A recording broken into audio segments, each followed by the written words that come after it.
dulu. Oke. Namun sebelum kita ke pengertian aterosklerosis, kita coba kenalan lagi atau mengingat kembali untuk anatomi penampakan ya dari diagram dinding arteri kita ya. Oke. Ya ini ibaratnya Anda punya selang ya, punya selang. Nah, dinding arteri kita seperti ini kalau diiris ya. Kalau diiris, kita lihat dulu dari yang paling dalam ya. Jadi sebenarnya arteri kita itu terdiri dari 3 lapisan besar ya. Lapisan yang paling dalam ini disebut sebagai lapisan intima ya, ini intima ya. Kemudian yang lapisan tengah itu namanya media ya, namanya tengah media ya. Kemudian yang lapisan yang paling luar ini adalah adventitia ya. Jadi ada 3 lapisan utama yang menyusun ya dinding arteri kita. Yang pertama yang paling dalam itu adalah intima ya, kan paling dalam ya, dalam. Intinya ya, jadi intima gitu ya kalau pengen mau menghafal ataupun menjadi kata kunci. Kemudian yang tengah itu adalah media dan yang paling luar ini adalah adventitia ya. Jadi yang paling luar ini memang akhirnya terlihat lebih kompak ya, lebih apa ya, yang menyelubungi lebih kuat ya. Nah, itu yang adventitia ya. Oke, kita lihat dalamnya ya. Ternyata di lapisan intima itu terdiri dari sel-sel endotel tubuh kita ya. Jadi sel-sel endotel itu menyusun atau tersusun dengan rapi ya. Yang dilihatnya seperti terlihat rapi ya. Ya, semua kebesaran Tuhan itu sudah dibuat sedemikian rupa ya. Jadi intima ini tersusun oleh sel-sel endotel. Ya. Ini yang paling dalam, lapisan paling dalam intima itu tersusun dari sel-sel endotel. Kemudian lapisan yang tengah ya, namanya lapisan media. Ini dilapisi dulu ya, di antara intima dengan media ini ada yang namanya internal elastic lamina ya. Jadi ini ada sekat ya yang membatasi antara intima dengan media yang disebut sebagai internal elastic lamina ya, internal elastic lamina ya. Kemudian lapisan yang berada di antara ya media dengan adventitia itu namanya eksternal elastik lamina ya. Ya, jadi media ini ya dilapisi oleh internal elastik lamina yang itu menjadi penghubung atau penyekat dengan yang namanya lapisan intima, dan eksternal elastik lamina yang nanti akan sebagai penghubung atau pembatas dengan yang namanya adventitia ya. Oke, kalau intima itu tersusun oleh sel-sel endotel ya. Kalau media dia tersusun oleh sel-sel sel otot polos ya, smooth muscle cells ya.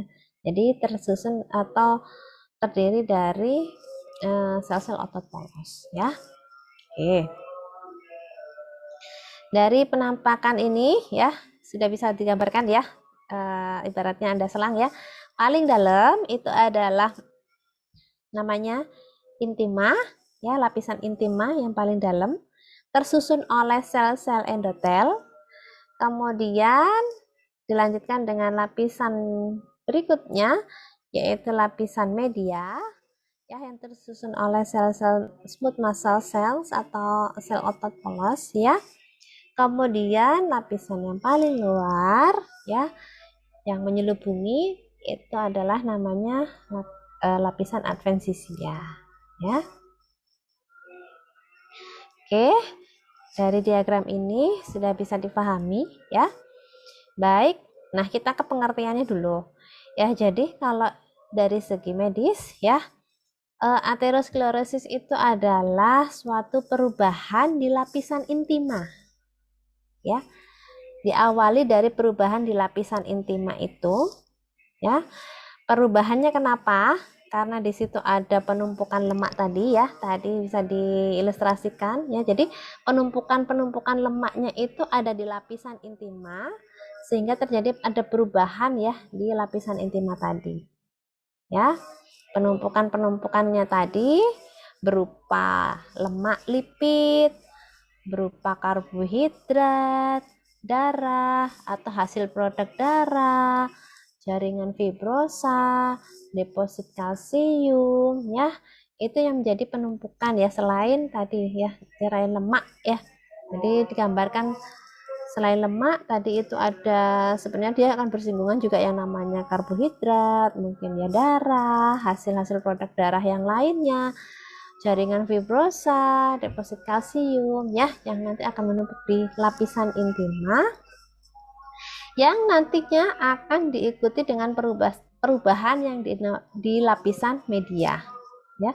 Jadi aterosklerosis itu berawal dari perubahan dari lapisan intima akibat penumpukan tadi ya, penumpukan lemak dan hasil produk darah dan karbohidrat ataupun jaringan fibrosa, deposit kalsium ya.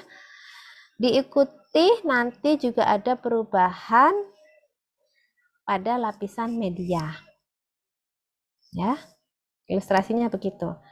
Berawal dari perubahan yang ada perubahan ya, berawal adanya penumpukan benda-benda akumulasi lemak, karbohidrat dan benda-benda produk atau produk hasil darah yang lainnya pada lapisan intima ya. Jadi di situ ada perubahan di lapisan intima, nanti diikuti juga ada perubahan di lapisan media. Ya. Nah, ini penampangnya ya, terlihat ya. Kalau selangnya normal seperti ini ya. Nah, selangnya normal seperti ini. Terlihat sehat, smooth ya. Ya terlihat sehat seperti ini ya. Nah, kemerahan, kemudian memang tidak ada indikasi adanya perubahan di lapisan intima maupun di lapisan media.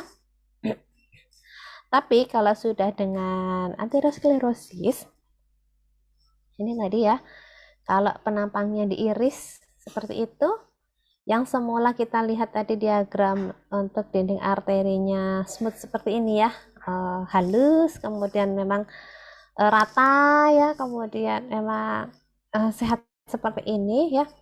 Tapi ketika sudah dengan aterosklerosis, itu ada perubahan di lapisan intimanya dulu. Nanti juga akan diikuti dengan perubahan di lapisan media. Nah, ini ya, jadi ini penumpukan tadi ya, akibat penumpukan tadi. Akibatnya yang mungkin ya diameter untuk arterinya mungkin segini, jadinya karena ada penumpukan jadi akhirnya tampak seakan-akan diameternya itu mengecil ya, karena memang ada sumbatan di situ ya, atau ada penumpukan lemak di dinding arteri ya. Bisa digambarkan ya, bisa terilustrasikan ya. Oke, kita lanjutkan. Apa sih penyebab ya atau faktor resiko terjadinya aterosklerosis ya?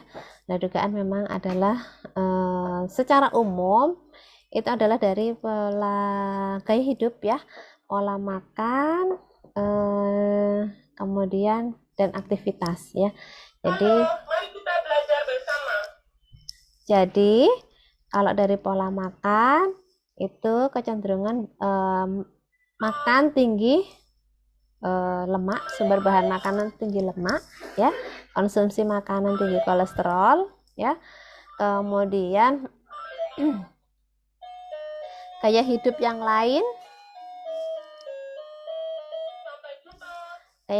lain, ya seperti merokok ya, kurangnya aktivitas fisik, kemudian secara fisiologis ada penurunan HDL, ada peningkatan LDL ya. Jadi dislipidemia ini menjadi faktor risiko ya. Kemudian ada gangguan fungsi endotel ya. Tadi masih diingat ya, endotel itu ada di lapisan intima ya. Jadi penyusun lapisan intima adalah endotel ya. Kemudian faktor risiko yang lain adalah penyakit yang tidak menular ya, berawal dari hipertensi, diabetes mellitus, dan obesitas tertentu ya. Kecenderungan memang obesitas ini juga bisa menyebabkan yang namanya aterosklerosis, stres tertentu, dan genetik tertentu ya. Ini jumlahnya untuk genetik emang jumlahnya tidak banyak ya. Jadi secara umum memang akibat dari perubahan gaya hidup ya, pola makan dan aktivitas fisik ya. Jadi identik dengan terjadinya aterosklerosis ya. Di samping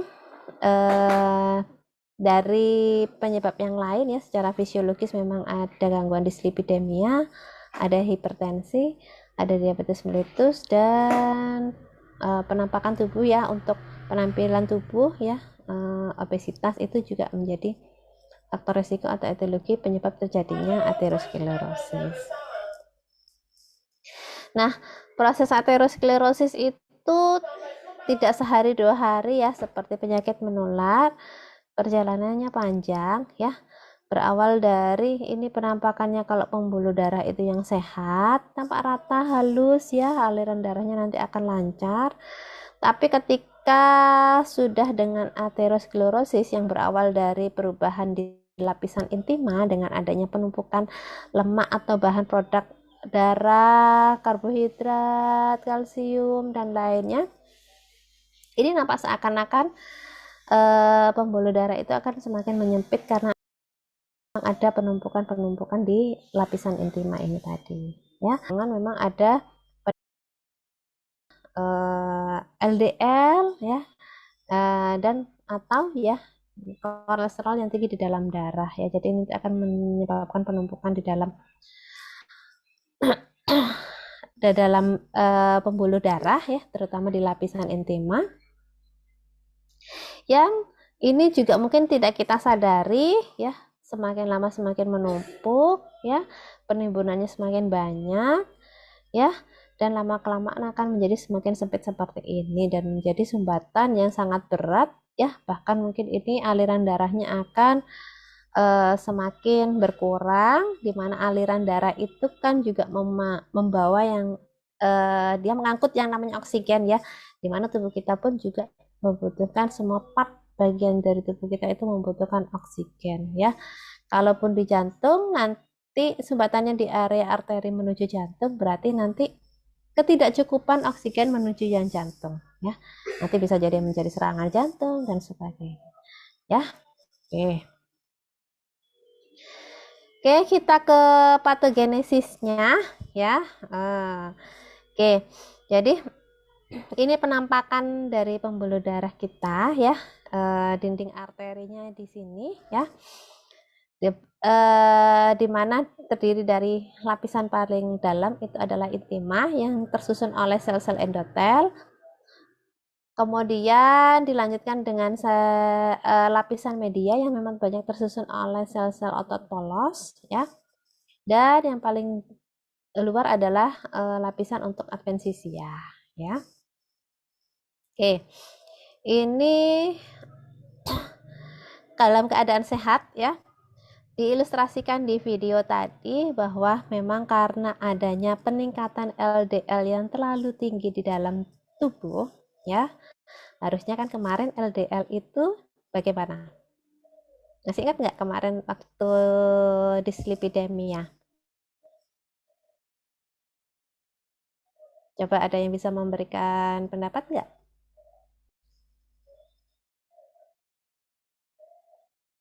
Coba diingat-ingat.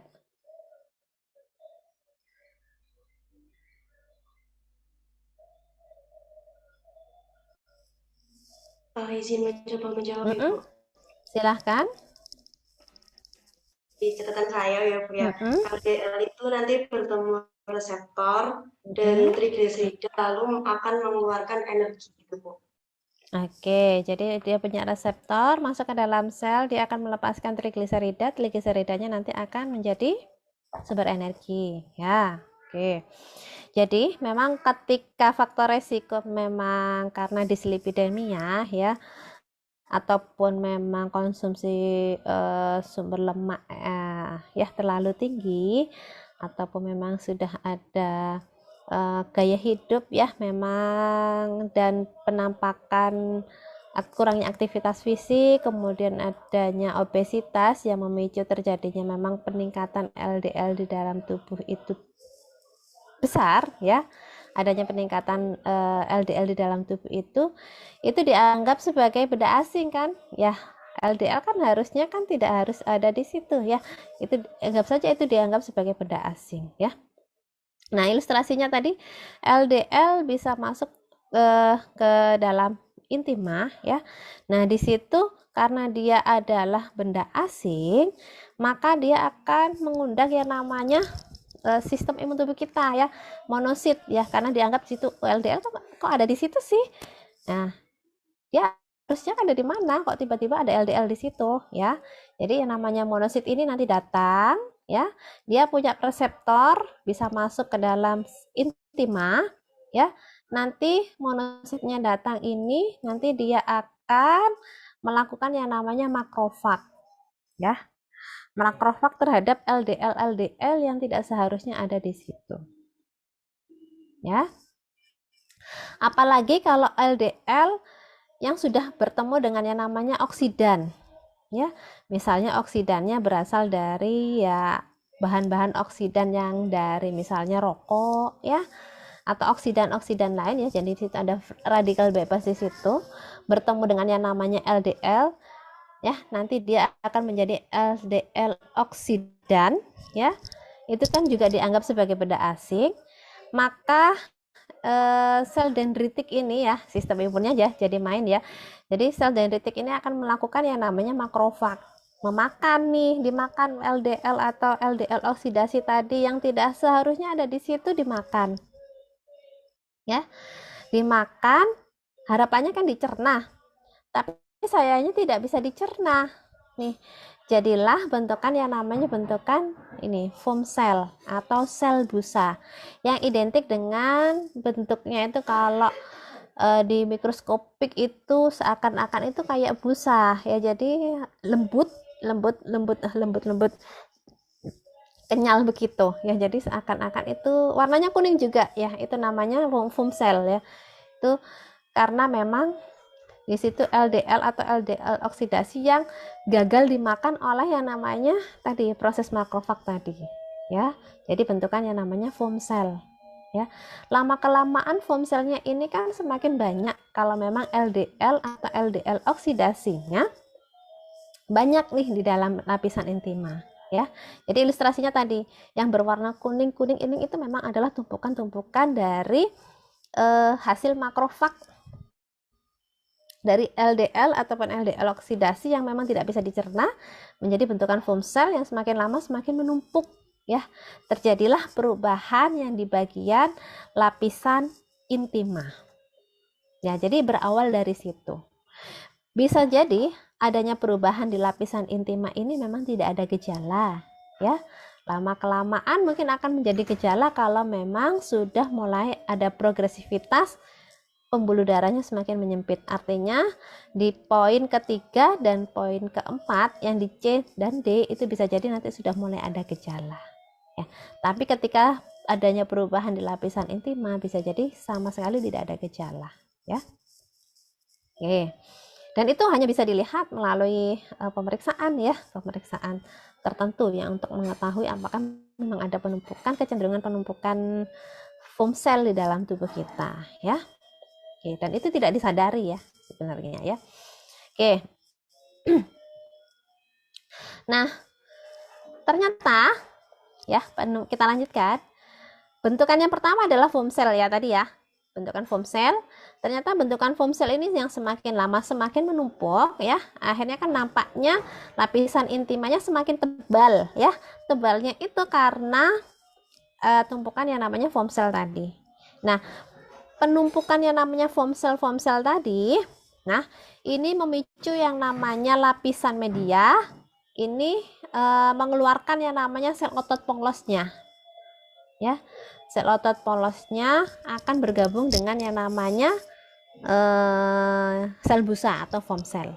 Ya, jadi sudah mulai ada diikuti perubahan di lapisan media dengan cara tadi. Kalau di ilustrasi videonya itu sel otot polosnya bisa berpindah ke lapisan intima.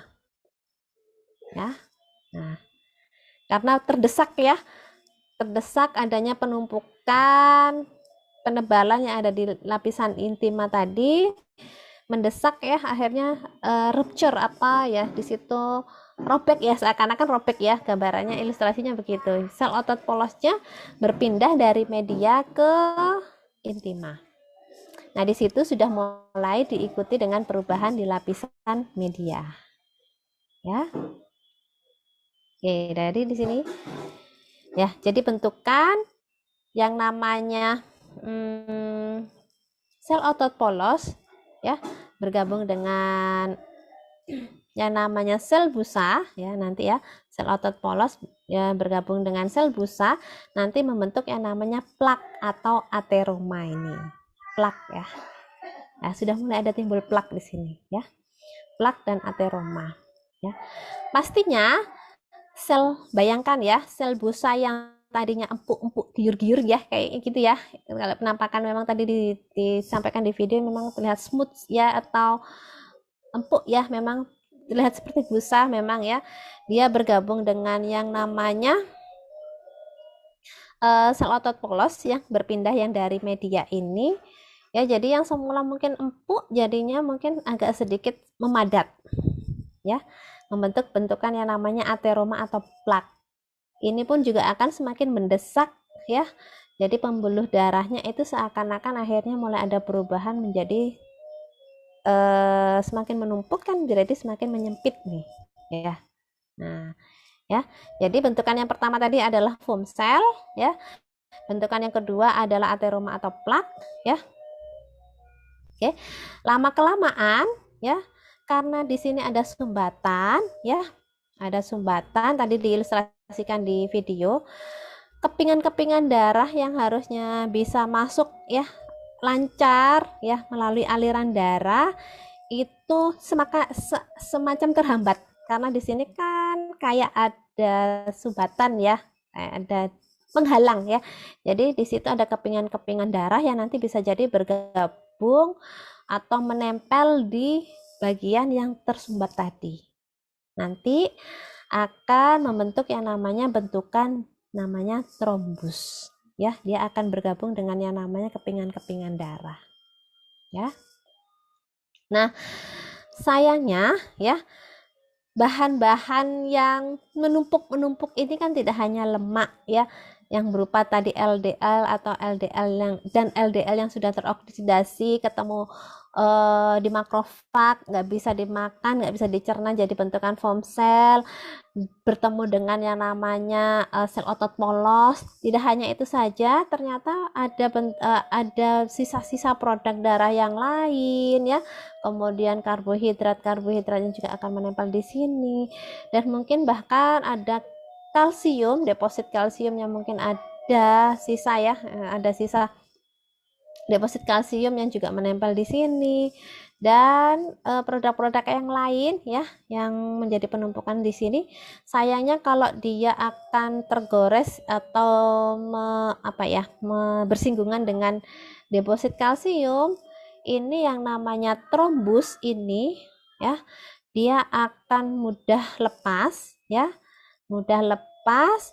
Nanti trombus atau bentukannya ini akan ikut ke pembuluh darah dan ini bisa menekan di arteri ke pembuluh darah ya.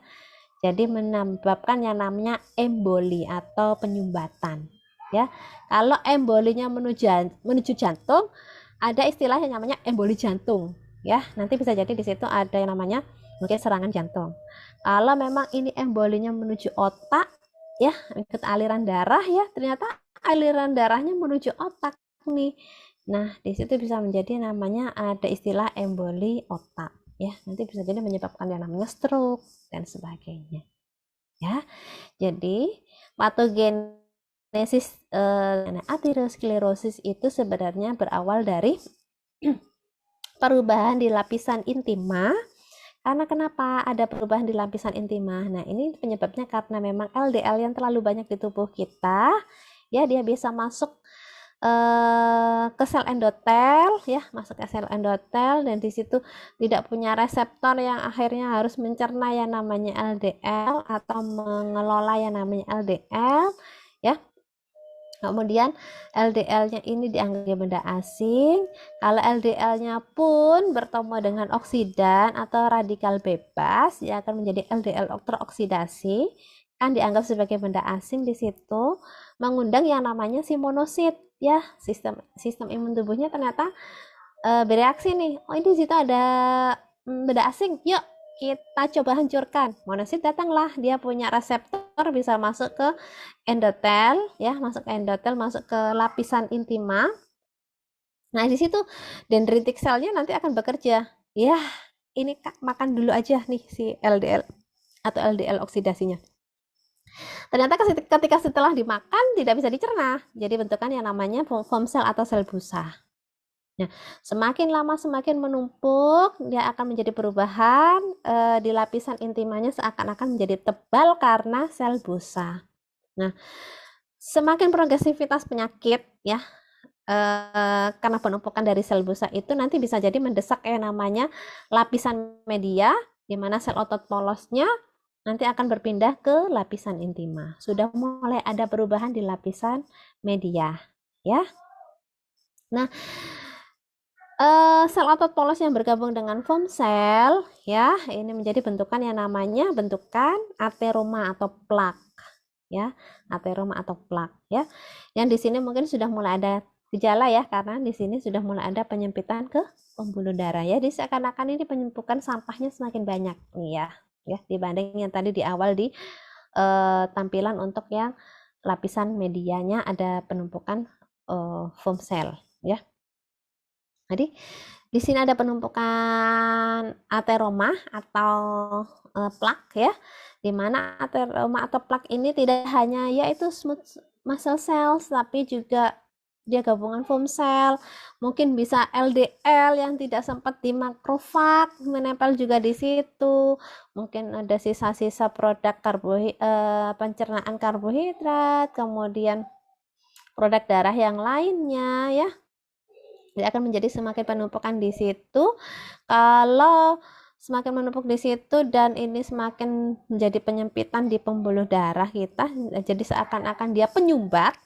Ketika ada aliran darah di situ, kepingan-kepingan darah menempel atau bersinggungan di situ, dia menjadi menumpuk-menumpuk, ya, seakan menumpuk di situ, menjadi bentukan yang namanya bentukan trombus, ya. Bentukan trombus ini memang kalau dia akan bersinggungan dengan, sayangnya kan sampah-sampah ini juga mengandung yang namanya kalsium, ya. Deposit kalsium itu diduga yang menjadi penyebab kalau dia akan bersinggungan dengan trombus. Kalsium ini bisa istilahnya mengiris, ya, atau melepaskan, ya, atau dia sifatnya kalau di sini istilahnya apa, ya, bentar. Kalau dia akan bertemu dengan trombus, tidak ada. Ya, jadi seakan-akan dengan bertemunya dengan kalsium itu jadi mudah rapuh atau mudah pecah, ya, mudah rapuh, ya, ini di sini, ya. Jadi seakan-akan rapuh, nanti trombusnya ini bisa ikut ke aliran darah dan bisa menjadi penyumbatan, menjadi yang namanya emboli, ya. Jadi kata kuncinya satu, foam cell atau sel busa, kedua ateroma atau plak, ketiga adanya bentukan trombus, yang keempat adanya terjadinya emboli kalau memang trombusnya sudah bisa lepas ikut aliran darah, ya. Itu kata kuncinya.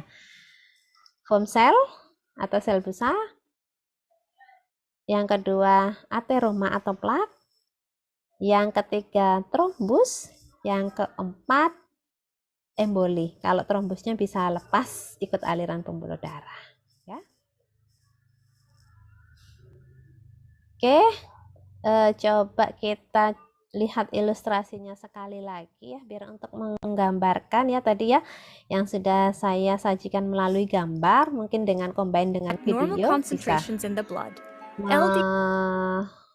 memberikan lebih gambaran ilustrasi ya bagaimana akhirnya terjadi yang namanya aterosklerosis ini ya. Jadi ini ya, jadi memang adanya peningkatan LDL di dalam tubuh kita ya, yang ini nanti indikasinya memang sebagai penyebab terjadinya aterosklerosis ya. Kenapa sih LDL bisa meningkat? Ya tadi memang karena memang ada dislipidemia ya, konsumsi yang tidak seimbang, kemudian rokok itu juga cenderung meningkatkan LDL, menurunkan HDL ya. Jadi memang ada faktor-faktor yang menyebabkan peningkatan LDL di dalam tubuh kita ya. Jadi ketika masuk ke dalam sel endotel itu dianggap sebagai, kalau tidak bisa di masuk reseptor ke masuk sel endotel untuk dijadikan dipecah menjadi sumber energi trigliseridanya, maka itu dianggap sebagai benda asing ya. Oke. LDL molecules can pass in and out of the intima. However, when in excess, these molecules can accumulate within the subendothelial cell layer. Ya. When excess ya, jadi ketika berlebihan LDL itu masuk ke dalam sel endotel ya. When excess ya tadi disampaikan, memang bila berlebihan dia akan bisa masuk ke dalam sel endotel nih. Where they become jadi penumpukan LDL di dalam sel di lapisan intima ya, terutama ya, masuk lewat sel endotel, berada di lapisan intima, menjadi penumpukan LDL di sini ya. This results in the formation of oxidized LDL molecules which are toxic. Ya, LDL yang teroksidasi, apalagi kalau dia LDL-nya bersinggungan dengan radikal bebas atau bahan oksidan, dia menjadi yang namanya LDL yang teroksidasi, ya. And consequently trigger an inflammatory response. Konsekuensinya karena di situ ada LDL teroksidasi atau benda asing berupa LDL, inflammatory respon akan bekerja ya, sistem imunnya akan terpanggil nih, itu ada benda asing nih, ayo datanglah monosit. Nah ya, monosit bisa masuk ke dalam endotel ya, masuk ke melewati endotel menuju lapisan intima tadi ya. Di lapisan intima tadi dia ada reseptor yang namanya VCAM ini tadi ya, ini VCAM. Endothelial cells in the intima respond by increasing their expression of various leukocyte adhesion molecules, particularly VCAM1 on its cell surface. Local tissue also secretes several chemokines that directs monocytes to the site of inflammation. Monocytes adhere to VCAM1 and then migrate between the intact endothelial cells in order to penetrate into the tunica intima. Once resident in the intima, the monocytes acquire the characteristics of a tissue macrophage, which then engulf. Nah, ini tadi ya. Jadi dia bisa masuk ke lapisan intima ya. Monositnya datang ya, dia ada peran untuk melakukan yang namanya makrofag ya. Jadi sel dendritiknya akan melakukan makrofag, memakan ya bahan-bahan yang tidak seharusnya ada di situ nih di makrofag ya, dicerna, harapannya dicerna, dihancurkan ya. Makrofag kan seperti itu. The trapped oxidized LDL molecules. This process gives rise to an arterial foam cell. Nah, ini ya. Ini yang bentukan pertama. Ketika tidak bisa dicerna, ya, tidak bisa dihancurkan nih yang namanya LDL atau LDL oksidasinya, ya. Ini akan menjadi bentukan yang namanya foam cell, ya. In which the macrophage becomes so packed with fatty droplets that they look foamy under a microscope. Look foamy ya. Jadi semacam seperti berbusa, memang penampilannya memang kalau di mikroskopik terlihat look foamy ya, jadi kayak busa di situ. Dan warnanya kuning ya, lembut-lembut halus gitu ya. Circulating cytokines Nah, inilah karena mulai ada penumpukan yang banyak di lapisan intima ya, mendesak ya juga yang namanya lapisan media ya. Ini seakan-akan ya robek ya, dia mendesak, kan ada desakan dia dari lapisan intima itu tadi ya. Ini akhirnya yang namanya smooth muscle cells ya, atau sel otot polosnya dia bisa berpindah dari sel media lapisan media ke lapisan intima. growth factors may also promote the migration of vascular smooth muscle cells. Ini menjadi bentukan yang kedua ya. Foam cell bergabung dengan yang namanya sel otot polos ya, yang dari lapisan media menjadi bentukan yang namanya ateroma atau plak ya. Through the internal elastic lamina, where it forms a tough fibrous cap surrounding the atherosclerotic plaque. Ya. Plaknya tadi kan bisa jadi lama-lama kan rupture atau rusak ya, karena di situ kan benda-benda sisa ya, benda-benda sampah ya yang atau tidak seharusnya ada di situ ya, jadi nanti rupture atau jadi semacam jadi bentukan yang tidak berguna di situ ya. Oke. Jadi itu yang kedua, ada bentukan yang namanya ateroma atau plak ya. Kemudian kita ilustrasikan selanjutnya di aliran darah kita. This Kita pasti plaque punya results in the kepingan-kepingan darah narrowing ya. of the vessel and can potentially rupture, causing the release of tissue factors that may result in the formation of a blood clot. Once blood flow to the heart is reduced by stenosis. Nah, inilah ya. Bisa jadi lapisan yang menyelimuti di sini ya, lapisan endotelnya di sini bisa jadi juga rusak ya. Rusak semakin menipis ataupun semakin terdesak oleh yang namanya ateroma atau plak ini ya. Nah, di dalam tubuh kita kan pasti ada kepingan-kepingan darah nih ya, karena di situ ada dianggap sebagai ada hambatan atau sumbatan di situ, bisa jadi kepingan-kepingan darah itu bisa menumpul di situ ya, menjadi bentukan yang namanya trombus ya. Or blocked by a thrombotic occlusion. This can result in a ya, trombusnya ini nanti kalau memang dia akan bersinggungan dengan kena yang namanya deposit kalsium ya, memang karena CA pun juga akan lewat ke pembuluh darah, bahkan mungkin sisa deposit CA-nya juga bisa menumpuk di bagian ateroma tadi. Itu yang bisa menyebabkan terjadinya kerapuhan ya, kerapuhan sampahnya tadi rapuh ya. Jadi bisa jadi itu benda yang rapuh itu ikut ke pembuluh darah, nanti ikut pembuluh darah dia akan menuju ke mana nih rapuhannya tadi ya, berupa emboli ya. Jadi trombus yang atau rapuhan atau kikisan ya dari trombus tadi bisa ikut pembuluh darah, nanti dia akan menuju ke pembuluh darah yang mana bisa menyebabkan yang namanya emboli atau penyumbatan. Dari patofisiologinya ini ada yang masih belum jelas, silahkan. Bisa cukup terilustrasikan dari gambar dan di video ya. Jadi seperti itu ya. Jadi kalau nanti berkomunikasi dengan dokter ya, jadi ataupun dengan teman sejawat yang lain kan, jadi kita punya gambaran terlebih dahulu. Kalau diajak diskusi kita sudah bisa ternyata kalau LDL terlalu tinggi di dalam tubuh bisa menyebabkan aterosklerosis. Itu prosesnya seperti itu, berawal dari akan adanya bentukan foam cell akibat monosit akibat makrofag yang tidak bisa mencerna ya LDL atau LDL oksidasi tadi, menjadi bentukan foam cell.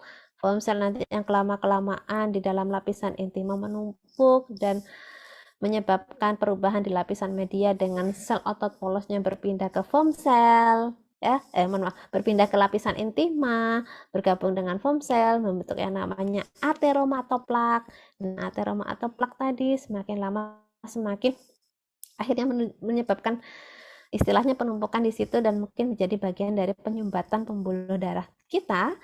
Nah, dimana kalau ketemu dengan kepingan-kepingan darah yang ada di aliran darah, itu bisa menjadi penyumbat untuk istilahnya penumpukan kepingan-kepingan darah itu semakin juga menyumbat aliran darah. Kalau kebetulan adanya deposit kalsium atau kalsium ya yang bersinggungan di situ, nanti trombusnya akan lepas ikut pembuluh darah atau bahkan mungkin menghancurkan bagian dari ateroma atau plaknya itu tadi, nanti ikut pembuluh darah, nanti akan menjadi yang namanya emboli atau penyumbatan di daerah tertentu ya. Ini bisa dibayangkan ya, darah itu kan mengalir ke seluruh tubuh kita ya. Nah, nanti itu mau mengarah kemana tuh si trombusnya yang pecah lepas tadi ya. Itu bisa dibayangkan. Itu sebagai awal mula mungkin terjadinya penyakit degeneratif yang lain seperti stroke ataupun myokard infark ya, serangan jantung ya. Orang ngomong serangan jantung ya.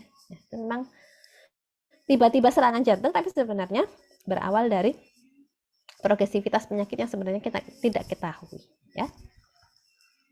Oke. Kita lanjutkan ya, kalau memang tidak ada yang didiskusikan ya. Mungkin sudah bisa tergambarkan ininya patogenesisnya ya. Oke. Ya tadi kalau disimpulkan ada 3 bentukan sebenarnya, bahkan mungkin 4 bentukan yang kalau sudah dengan lepas ya emboli ya. Jadi sebenarnya progres atau pengembangan atau develop atau berkembangnya suatu plak ya yang menyebabkan arteriosklerosis itu berawal dari satu fatty streak atau sel busa atau foam cell. Fatty streak itu bisa dianggap sebagai foam cell nih ya. Nah, foam cell. Yang kedua adalah pembentukan ateroma atau plak ya. Ya, di sini smooth muscle cell migration ya. Jadi di sini ya sudah mulai ada perubahan di lapisan media ya, smooth muscle cell migration ya. Kemudian yang ketiga terbentuk yang namanya trombus ya nanti ya. Oke, itu bentukan yang bentukan tahapan terbentuknya suatu plak ya di dalam tubuh kita.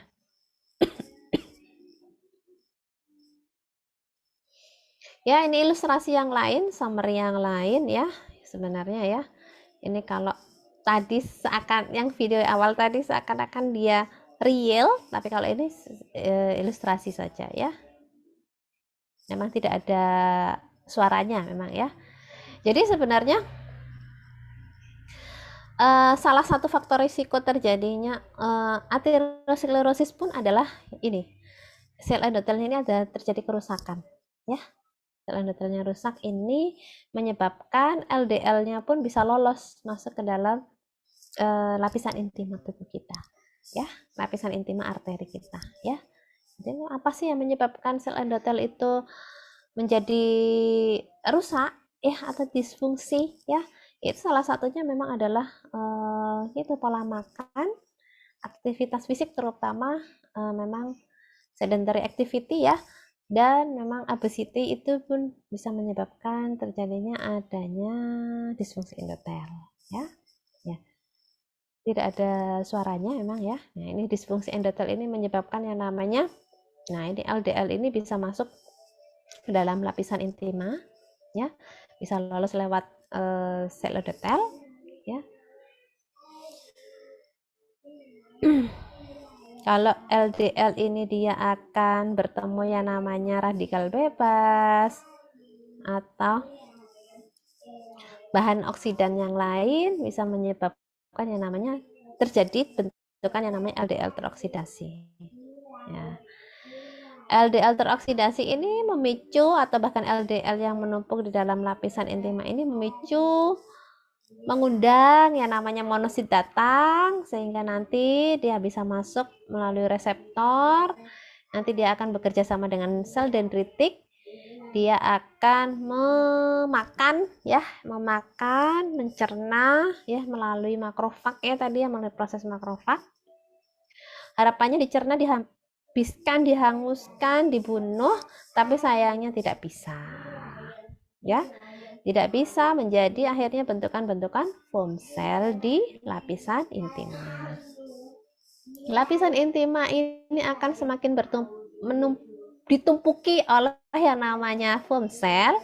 Lama-kelamaan terdesak yang namanya lapisan medianya, menyebabkan si sel otot polosnya nanti akan pindah ke sel lapisan intima, ya. Nah, di lapisan intima nanti adanya tumpukan sel otot polos dengan foam cell menjadi akhirnya bentukan yang namanya bentukan ateroma atau plak, ya. Nah, menjadi bentukan ateroma atau plak, ya. Sampah-sampah yang ada di sini itu tidak hanya yang namanya tadi foam cell, sel otot polos, bisa jadi produk-produk darah, hasil metabolisme karbohidrat, dan bahan-bahan metabolit yang lainnya termasuk kalsium, ya, dimana kalsium ini nanti bisa kalau bersinggungan nanti dia akan bikin rapuh, ya. Nah, membuat rapuh yang nanti akan menyebabkan ya rapuhnya atau lepaslah plak ini dan akan ikut ke pembuluh darah, ya. Kemudian bentukan yang ketiga adalah bentukan trombus, ya, di mana ini memang kalau dia kepingan-kepingan darah yang tersumbat akibat penyempitan pembuluh darah tadi menumpuk dan menempel di situ, ya.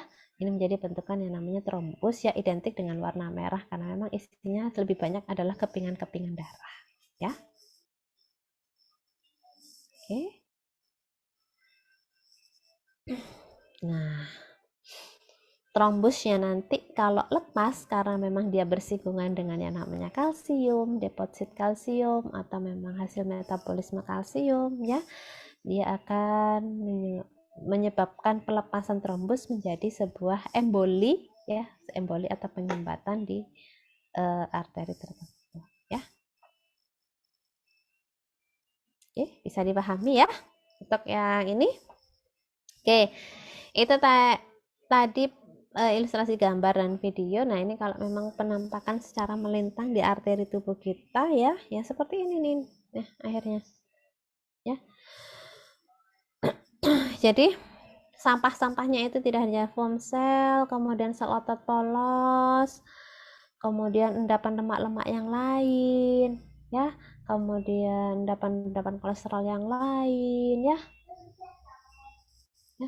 Nah, ini kalau memang jadi robek, ya, nanti bisa menyebabkan ya nanti namanya yang trombusnya tadi bisa lepas ikut ke pembuluh darah.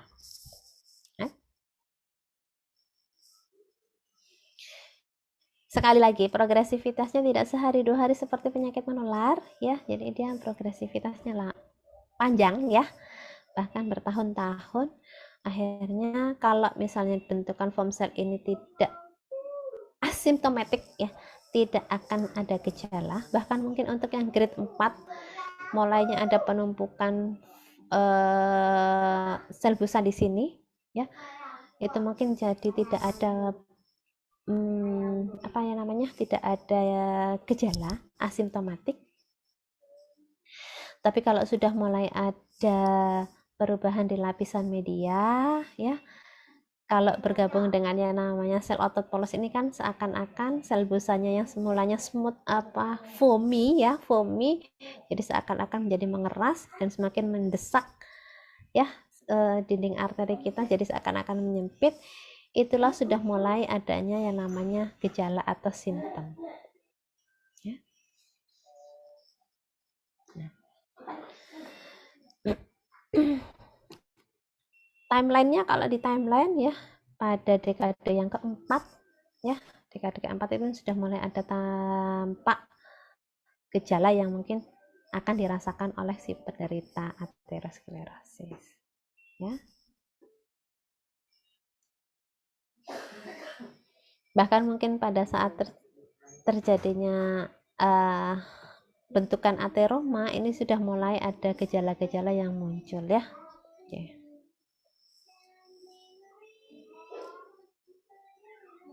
Oke, tadi ya.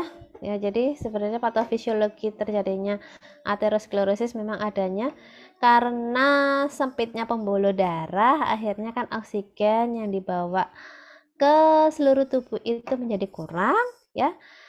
Kalau dia ke jantung, menuju jantung berarti nanti oksigen yang menuju ke jantung tidak akan berkurang ya. Jadi tidak keseimbangan penyediaan dan kebutuhan oksigen. Salah satu contohnya ada di miokardium atau di jantung ya. Adanya oksidan itu meningkatkan penimbunan lemak LDL ya. Kemudian adanya akumulasi plak ya, dia menyebabkan semakin penyediaan oksigen semakin menurun ya. Karena memang kan ada penimbunan plak di situ semakin menyempit, akhirnya kebutuhan oksigen untuk ke seluruh tubuh itu berkurang. Untuk misalnya ke miokard atau ke jantung dia akan berkurang ya. Sehingga nanti bisa menjadi yang namanya iskemi miokardium ya.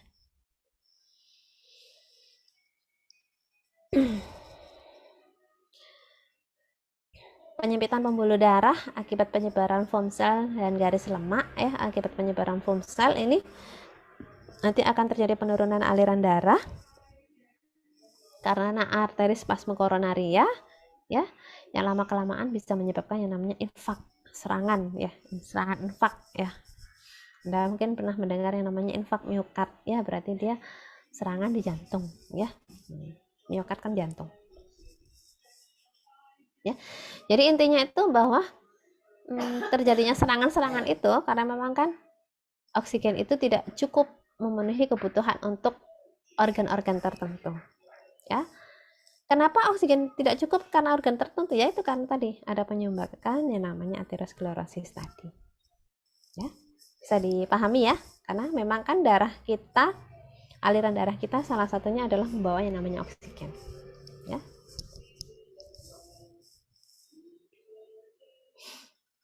Gejala klinisnya, kalau dia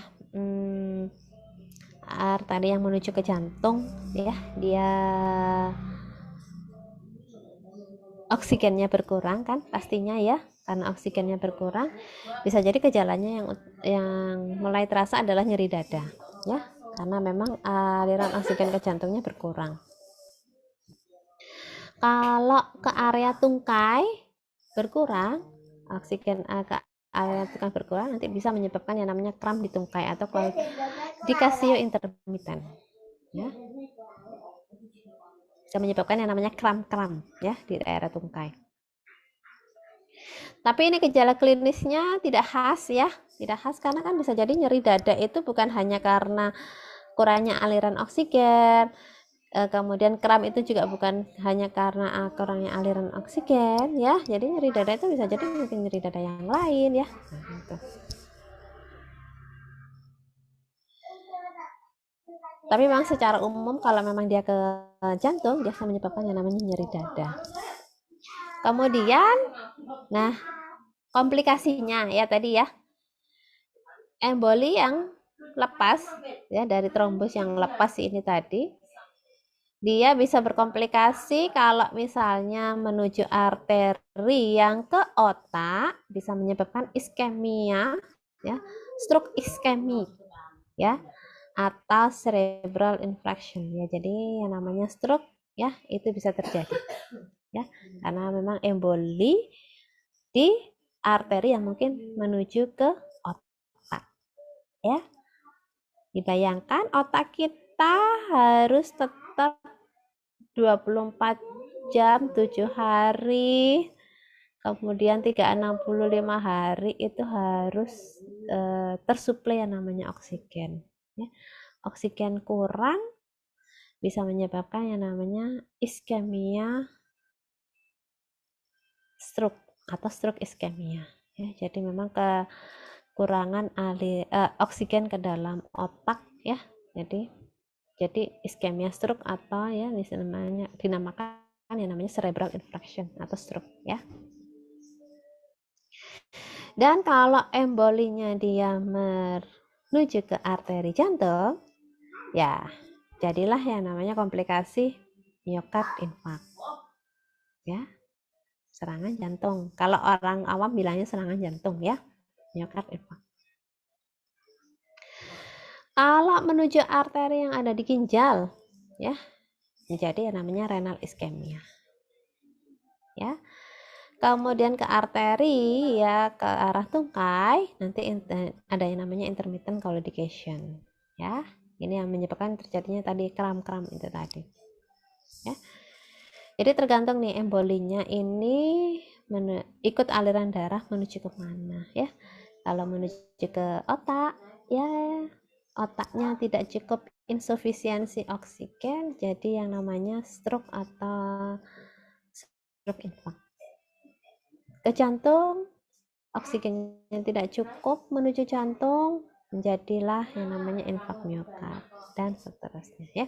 Jadi memang yang paling sering aterosklerosis itu menjadi pemicu untuk atau menjadi berkomplikasi ke otak maupun yang ke jantung ya, itu paling sering memang di situ. Bayangkan embolinya nanti bisa menyumbat seperti ini ya, jadi bahkan akan sangat sedikit sekali oksigen yang bisa masuk ya, atau bahkan sama sekali tidak ada oksigen yang bisa masuk.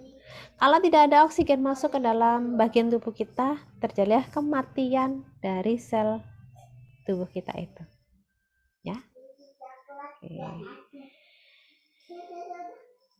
Nah, akhirnya bagaimana sih pemeriksaan laboratorium dan penentu diagnosis atau penunjang diagnosis untuk aterosklerosis ini? Ya pastinya karena dia berawal dari profil lipid yang tidak seimbang, maka pemeriksaan biokimianya yang dianjurkan adalah profil lipid ya, kolesterol, LDL, HDL, trigliserida.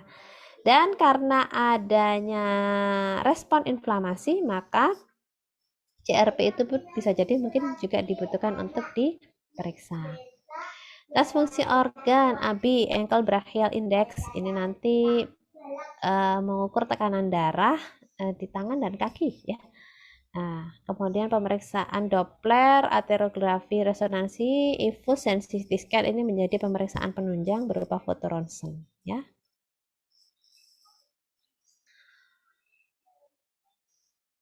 Ya, pemeriksaan biokimianya untuk kolesterol total ya kurang dari 200. HDL harus lebih 40 atau bahkan 50-60 ya, tergantung jenis kelamin beda. Trigliseridanya kurang dari 150, LDL-nya ini ya kurang dari 100 ya. Untuk yang pasien dengan resiko tinggi kurang dari 130, untuk pasien resiko rendah yang terkena PJK.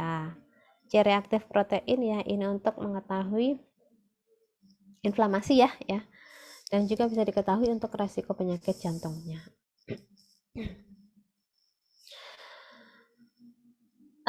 ABI ankle brachial index ya, mengukur tekanan darah di lengan dan kaki ya, pergelangan kaki dan di tangan tadi saya sampaikan di lengan ya, dalam posisi klien itu istirahat ya. Jadi nanti tes fungsi organ bisa dibantu oleh tim sejawat yang lain dari perawat ya. Kemudian pemeriksaan foto ronsen penunjang untuk diagnosisnya ada pemeriksaan Doppler. Doppler itu semacam diberikan gelombang resonansi tinggi ya. Ya ibaratnya kayak di USG seperti itu ya.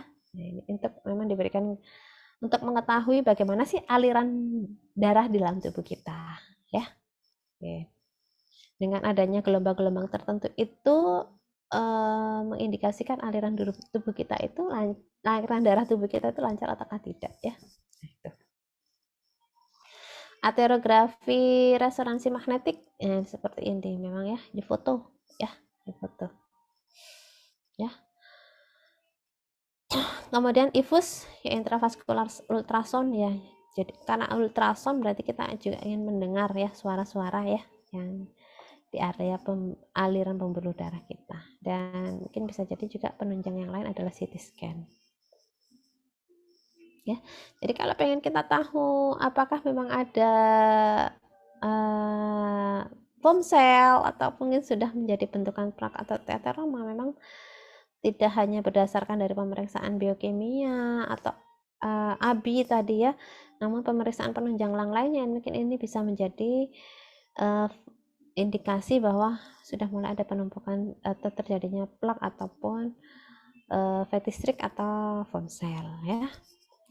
Kalau Doppler masih belum bisa, paling bisanya ini yang menunjukkan ini yang terlihat itu memang adalah mungkin aterografi resonansi magnetik dan infus ini tadi. Ya. Jadi diagnosanya ya sama seperti dislipidemia ya sebenarnya ya. Kadar kolesterolnya lebih dari 200, LDL lebih dari 130 ya. Untuk yang terkena resiko PGK. Kemudian HDL-nya kurang dari 40 atau 50 atau 60 untuk jenis kelamin tertentu. Trigliseridanya lebih dari 150 dan CRP-nya lebih dari 3. Tes fungsi organ ya. Saya lewati aja karena memang ini sebenarnya pemeriksaan fisik ya. Yang nanti akan dilakukan oleh teman sejawat, di mana kalau kurang dari 4 ya 0,4 ini kemungkinan terjadi penyakit arteri perifer yang sangat parah ya. Jadi indikatornya adalah kurang dari 0,9 ya. Pemeriksaan Doppler itu ya ini tadi dengan gelombang resonansi ya, frekuensi tinggi untuk kita bisa juga dengar aliran darahnya bagaimana. Aterografi resonansi magnetik itu difoto apakah di gambar itu terlihat ada penyumbatan atau penumpukan lemak ya di pembuluh darah arteri kita. Infus tadi terlihat seperti di foto ya, dan kita bisa mendengar ya ultrasound ya, karena apakah bagaimana aliran darah tubuh kita itu lancar ataukah tidak ya. Juga bisa memotret adanya penyumbatan ataukah tidak di pembuluh darah arteri kita. Kalau CT scan lebih ke memfoto plak atau endapan lemak yang ada di pembuluh darah kita. Terapinya pasti diberikan obat-obatan ya, sama seperti dislipidemia, golongan obat-obatan yang statin untuk penurun kolesterol ya. Kemudian angioplasma balon ya, semacam diberikan balon di situ biar pembuluh darahnya membuka gitu. Atau yang ekstrim nanti enarterektomi ya, jadi dipotong tuh arterinya, ada disambung lagi ya. Dan pastinya untuk pencegahan dari gizi ya, ini pastinya kita mencegah dari segi gizi sifatnya preventif ya. Kita meningkatkan asupan sayur dan buah yang mengandung serat tinggi, kemudian tingkatan untuk asupan lemak omega 3 untuk antiinflamasi, kurangi sumber lemak ya, kolesterol, kemudian kurangi berat badan jika obesitas, kemudian diet DAS ya juga bisa direkomendasikan karena di diet DAS ini adanya peningkatan asupan untuk yang serat, rendah natrium, tinggi kalium, dan tinggi kalsium ya. Jadi harapannya akan membantu untuk pencegahan yang terjadinya namanya aterosklerosis. Nah, implikasi terhadap gizi ya, ternyata konsumsi serat makanan itu memiliki hubungan negatif dengan penyakit aterosklerosis. Makanya dianjurkan tadi diet DASH, salah satunya adalah peningkatan asupan serat, itu juga bisa diharapkan sebagai upaya pencegahan untuk terjadinya aterosklerosis. Kemudian ternyata konsumsi kuning telur ya ini memiliki efek yang hampir sama dengan smoking ya, karena memang di telur itu memang adalah sumber kolesterol ya. Jadi ini identik sebagai faktor resiko juga terjadinya aterosklerosis di mana konsumsi kuning telur yang berlebihan. Oleh karena itu dianjurkan nanti ketika untuk diet rendah kolesterol itu kuning telur itu maksimal diberikan 2 kali seminggu ya. Vitamin C, vitamin E, sayuran berwarna hijau dan kuning, sumber karotenoid, polifenol ya. Ini juga dihubungkan dengan hubungan negatif dengan yang namanya coronary artery disease ya. Nah, dimana ini sebenarnya lebih direkomendasikan untuk mengkonsumsi sayur dan buah secara segar, bukan sebagai vitamin ya, multivitamin atau suplemen gitu ya, mohon maaf, suplementasi bukan sebagai bentukan suplemen atau sediaan suplemen, tapi dianjurkan memilih sayur dan buah dalam bentuk segar ya, sebagai sumber antioksidan, vitamin C, vitamin E, polifenol, karotenoid ya. Kemudian konsumsi ikan, kemudian sumber PUFA ya dihubungkan dengan penurunan aterosklerosis dan stroke ya, dimana anjuran nanti untuk mengkonsumsi ikan paling tidak 2 kali seminggu ya. Akhirnya kan kita pilih kan sumber hewaninya berdasarkan dari ikan ya, bukan dari daging-dagingan ataupun telur ya, tapi dianjurkan untuk konsumsi minimal 2 kali seminggu. Tapi kalau telur tadi maksimal 2 kali seminggu kuning telurnya tadi ya. Karena kita tahu sendiri bahwa omega 3 polyunsaturated fatty acid pun sebagai antiinflamatori ya. Nah, soy protein ini juga dapat menurunkan yang namanya LDL. Nah, ini ternyata ya kita kaya akan yang namanya soy protein ya. Ini indikasinya bahwa mampu menurunkan yang namanya LDL ya. Karena ternyata soy protein ini memiliki efek yang sama dengan estrogen yang nanti akan mengikat estrogen reseptor ya. Ini bisa menjadi alternatif untuk preventif arteri pada orang wanita ya. Oke, baik, mungkin itu yang bisa di-sharingkan untuk atau berbagi untuk yang aterosklerosis kali ini. Masih ada beberapa waktu untuk kita diskusi ya. Mungkin ada yang perlu didiskusikan, masih ada 10 menit.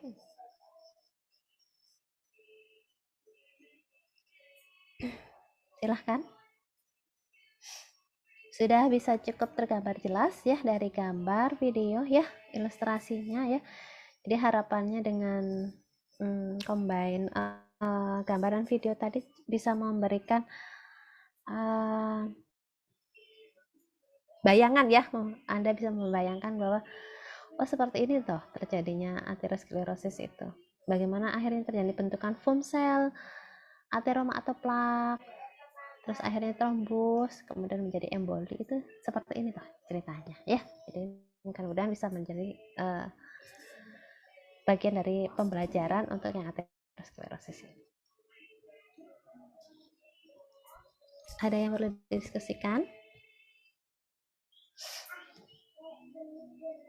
Cukup ya, kalau memang dirasa sudah cukup, tidak ada yang didiskusikan ya, nanti mungkin Anda tugasnya adalah belajar. Saya sekali lagi tugasnya tidak saya minta paper ya, saya rasa kalau paper saya membaca satu persatu ataupun ini kan membutuhkan waktu, tapi Anda saya berikan kemandirian untuk belajar secara mandiri, nanti bisa dievaluasi dari hasil yang kuis yang mungkin diperlukan untuk evaluasi bahwa saya masih belum paham terkait ini, yang saya sudah paham terkait ini ya. Jadi itu juga sebagai bagian persiapan untuk OTS-nya nanti ya.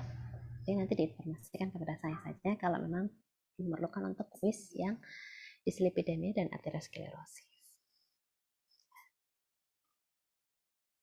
Cukup, tidak ada yang didiskusikan ya, semudah-mudahan bisa dipahami ya untuk yang dislipidemia dan aterosklerosis ini. Mudah-mudahan bisa menjadi bekal juga untuk nanti terintegrasi dengan mata kuliah yang lain seperti dietetik ya, mungkin konseling gizi ya. Jadi nanti kalau memberikan edukasi sudah punya gambaran perjalanan penyakitnya tuh ternyata seperti ini begitu ya. Oke. Mudah-mudahan bisa banyak yang bisa diperoleh malam ini meskipun malam ya. Saya harap juga banyak yang sudah bisa Anda peroleh, tapi sekali lagi dan selalu saya ingatkan bahwa sumber belajar bukan hanya berasal dari dosen pengampu ya, bisa Anda cari di sumber yang lain yang sebenarnya sudah terdapat atau tersedia banyak di luar sana ya. Pengalaman yang ada di sekitar Anda itu pun juga menjadi bagian dari sumber belajar Anda ya. Oke, kalau memang tidak ada yang didiskusikan, selamat beristirahat. Terima kasih atas partisipasi.